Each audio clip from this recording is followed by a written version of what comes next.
Hola a todos y bienvenidos. ¿Qué tal estáis? Bueno, en el vídeo de hoy quería hablaros acerca de la atención de los niños, la explicación a ellos, cómo hablarles a ellos, cómo tratar de posicionarlos en una zona en la que la explicación pues tenga sentido, encuentren un equilibrio entre tiempo de práctica y tiempo de explicación. Y que, bueno, de alguna forma pues tratemos de, como siempre, pues mejorar nuestras clases, mejorar el ambiente que tenemos en el gimnasio y que tratemos, pues, en resumidas cuentas, como siempre, que nuestras clases pues sean mejores de lo que son a día de hoy, ¿no? Así que, bueno, vamos a empezar con algo pues muy polémico y que a veces pues a la gente le cuesta, digamos, de alguna forma verlo, pero bueno, yo lo veo así, en mi forma de verlo y bueno, pues quería compartirlo con vosotros. Y es que cuanto más hablas, menos te escuchan. A veces creemos que las informaciones largas, las informaciones detalladas, las explicaciones con todo tipo de detalles van a ser la clave para que nuestros alumnos, pues, digamos, hagan el trabajo que nosotros queremos de la mejor forma posible, y a veces más no es mejor, sino que mejor es mejor. Eso es una frase que yo utilizo muchísimo cuando estoy en mis clases para todo, ¿no? Todos quieren hacer un poco más, todos quieren hacer más fuerte, todos quieren hacer más rápido y siempre les digo lo mismo, ¿no? Más no es mejor, mejor es mejor. Hacerlo mejor es llevarlo prácticamente a la excelencia, y llevarlo a la excelencia a veces no depende de lo mucho que hagas, sino de lo bien que lo hagas. Así que bueno, pues hoy quería empezar hablando sobre este tema, y es que en multitud de ocasiones queremos dar tanta información a nuestros niños, tanto detalle, que al final lo que ocurre es que los niños se acaban quedando o con la parte que les ha hecho gracia, o con la parte del principio o con la parte del final, pero no con todo el compendio, con todo el grupo de detalles que les hemos dado, ¿no? Y entonces pues yo desde aquí quiero recomendaros pues alguna serie de ideas y de tips para que a vosotros pues las clases os vayan muchísimo mejor y bueno, pues como os comento, que todo vaya creciendo de una forma lo más progresiva posible. Quería empezar hablando sobre el error más común, que es ese, ¿no? Que, bueno, pues principalmente que las explicaciones pues son demasiado largas, y que en multitud de ocasiones eso, digamos que se contradice incluso a sí mismo, porque los niños, siempre que hacemos una explicación, están sentados.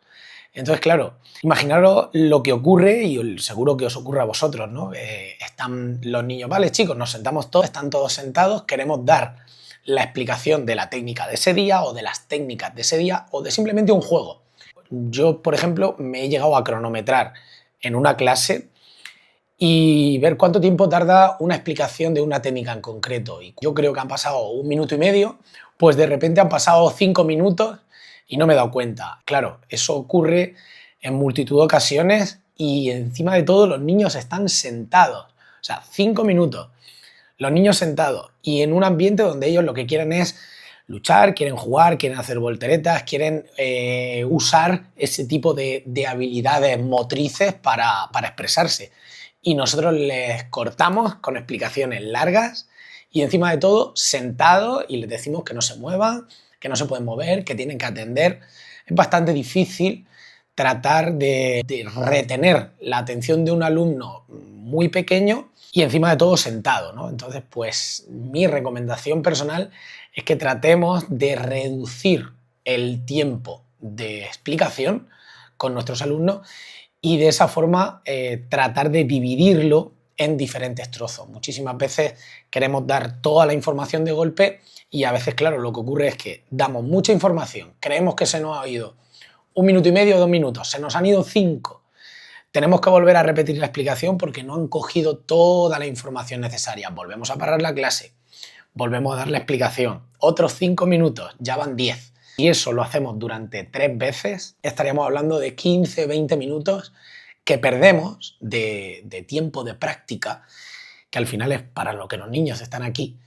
Y claro, les estamos quitando tiempo de práctica por tiempo que nosotros podríamos estructurarlo de otra forma para que lo inviertan en la práctica, que creo que es la parte más importante. Así que, claro, si nos ponemos a hacer cuentas, si paramos la clase 3-4 veces a 4 o 5 minutos, estaríamos hablando de 20 minutos de explicaciones, más luego otro tiempo de descanso para beber agua, si la clase dura 1 hora, más otro tiempo de entrada y de salida del tatami. Al final se nos va pues fácilmente media hora, la mitad de la clase, si la clase dura 1 hora, media hora de explicaciones y de parones que al final pues lo que hacen es que el tiempo de práctica, que es el verdaderamente importante, pues no sea el protagonista, y eso pues conlleva a que los niños se aburren, los niños acaban por desconectar o acaban por no entenderte, ¿no? Que esa es una parte, bueno, una parte con la que hablaremos ahora más tarde. Así que bueno, pues mi recomendación personal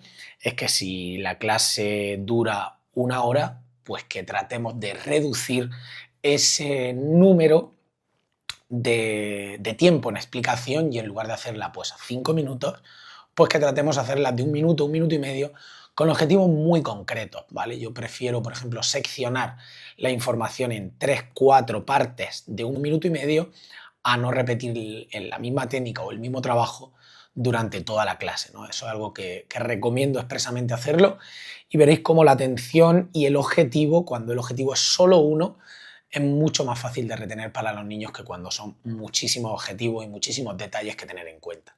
En segundo lugar, quería hablar de la forma en la que hablamos a los niños, el lenguaje que los niños entienden. Ese es otro error muy común, y es que intentamos hablarle a los niños como si fuesen adultos. A un niño hay que hablarle como un niño. A un niño no podemos hablarle como un adulto, y tenemos que tratar de adaptar nuestro lenguaje desde que son niños hasta que son un poquito más mayores, e intentar hablarle de la forma en la que ellos entienden. Ellos no entienden de tecnicismos, en muchísimas ocasiones no entienden de izquierda ni de derecha, y tenemos pues que tratar de adaptar nuestro lenguaje para que ellos pues entiendan muchísimo mejor cuál es nuestro objetivo, o su objetivo en este caso, ¿no? Necesitan frases cortas y muy concretas. Un ejemplo que yo utilizo en multitud de ocasiones es que cuando no les llega la información, por más que yo quiero seccionarla por trocitos, y trato pues de llevarles, digamos, de disfrazarles de alguna forma la información de dos formas, o con la rima o aumentando mi volumen de voz. Yo eso son dos cosas que sí que utilizo todos los días y me funcionan muy bien, así que os recomiendo que lo trabajéis. Por ejemplo, si quiero decirles pues hay que agarrar un tobillo, pues cada vez que digo la palabra tobillo aumento el volumen, ¿no? Y de esa forma a ellos les hace gracia. Claro, cada vez que escuchan esa palabra, hay que agarrar el tobillo, porque si el tobillo, porque al final de esa forma recurrente de repetirle la misma palabra en voz alta cada vez que llega esa palabra, pues de esa forma retienen mucho mejor, y ellos pues la verdad que lo conectan bastante mejor. Y lo que hablaba de las rimas es que esto, bueno, se me ocurrió en una clase y la verdad que me funcionó bastante bien. A raíz de ahí, pues sí que, por ejemplo, utilizo la inteligencia artificial para buscar rimas que a ellos les hagan gracia, se rían y las utilicen después. Por ejemplo, yo recuerdo la primera que utilicé, y que todavía la sigo utilizando para agarres frontales, cuando hay agarres de solapa, agarres de cuello. Siempre les digo que si me agarran de frente, por encima de la frente. Entonces, claro, ellos esa rima de si me agarran de frente, a veces lo repiten, ¿no? Por encima de la frente, cojo el agarre y lo elevo arriba. De esa forma ellos lo trabajan muchísimo mejor, retienen la información muchísimo mejor. Como les hace gracia, es muchísimo más fácil llevar las clases de esa forma, con ese tipo de metodologías, ¿no? En tercer lugar, vamos a ir a un punto que a mí me gusta mucho, y es que en muchas ocasiones los profesores no mostramos, y para mí una idea clave es que hay que demostrar más que hablar. Yo trato de hacer un equilibrio entre las dos cosas, entre demostrar y hablar. A veces, incluso cuando veo que tengo alumnos que controlan ese tipo de trabajo que estamos haciendo y que estamos llevando a cabo, los utilizo a ellos como profesores, ¿no? Mini profesores, les llamamos así, referentes, para que mientras yo, digamos, verbalizo lo que hay que hacer, ellos lo hagan, ¿no? Trato de coger a los alumnos pues, más avanzados para que muestren el trabajo técnico que estamos haciendo y cómo hay que hacerlo. A veces incluso les dejo que ellos mismos den la explicación. Si ellos lo hacen bien, y me controlan bastante bien los términos que utilizar, a veces les dejo a ellos. Porque esto ocurre entre niños y es bastante sorprendente, y es que a veces entre ellos, entre iguales, se entienden muchísimo mejor. Intentamos dar la información nosotros como profesores, como que somos las personas referentes, y no siempre tiene que ser así. El cometido del profesor al final es tratar de que los alumnos consigan los objetivos de la semana, o los del día, o los objetivos del mes. El método es lo que hace que todo cambie y que los alumnos pues vayan enganchándose a esa metodología de trabajo. Y entonces, pues yo la verdad que esto lo utilizo muchísimo, el coger alumnos más avanzados y que ellos mismos pues sean los que imparten la explicación, yo voy dando algún detalle, y la verdad que funciona muy bien cuando está la clase atascada. Entre iguales la atención es muchísimo mayor. Y os recomiendo pues que utilicéis ese tipo de detalles o ese tipo de tips que van a funcionar bastante bien. Por último, quería comentaros una parte que a mí me funciona muy bien, y es que la atención de los niños es muy frágil. Por lo tanto, cualquier distracción, cualquier detalle, cualquier cosa que ocurra en cualquier momento les va a llamar muchísimo más la atención que el profesor que todos los días está en el mismo lugar explicando algo. Entonces, pues, ¿cómo conseguir que los alumnos traten de focalizar la atención en un solo punto, concretamente en el profesor en este caso, y no se distraigan con el resto de cosas?